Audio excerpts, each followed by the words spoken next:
आका अलैहिस्सलातु वस्सलाम के हुस्न के बारे में अल्लाह ताला कुरान मजीद में इरशाद फरमाता है वद्दुहा वल्लैलि इज़ा सजा। तो फिर कहने दीजिए, चेहरा है कि अनवार दो आलम का सहीफ़ा, आँखें हैं कि बहरैन तकद्दुस के नगी हैं, माथा है कि वहदत की तजल्ली का वरक है, आरिज़ है कि वल फजर की आयत के अमी हैं, गैसू है कि वल लैल के बिखरे हुए साए, अबरू है कि कोसैन शबे कदर खुले हैं, गर्दन है कि बरफर्क ज़मी ओजे सुरैया, लब सूरत याकूत शुआओं में धुले हैं, कद है कि नबुव्वत के खदो खाल का मयार, बाजू है कि तौहीद की अजमत के अलम है, सीना है कि रमज़े दिल हस्ती का खजीना,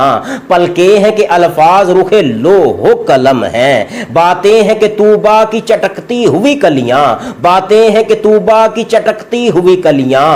लहजा है कि यज़दा की जुबां बोल रही है, ये शुक्र के सजदे हैं कि आयात की तंजील, ये आंख में आंसू है कि इल्हाम की रिमझिम, कहने को मलबूस बशर ओढ़ के आया लेकिन तेरे अहकाम फलक पर भी चले हैं, उंगली का इशारा था कि तकदीर की ज़रबत, महताब के टुकड़े तेरे कदमों में गिरे हैं, कहने को तो फाकों पर गुजरी तेरी रातें, इस्लाम मगर अब भी नमक खार है तेरा, तूने ही सिखाई तमीज़े मनो यज़दा, इंसान की गर्दन पे सदा बार है तेरा, कहने को तेरा फकर तेरे फखर का बायस, लेकिन तू सखावत के समुंदर का किनारा, कहने को तेरे सर पे दस्तारे यतीमी, लेकिन तू जमाने के यतीमों का सहारा।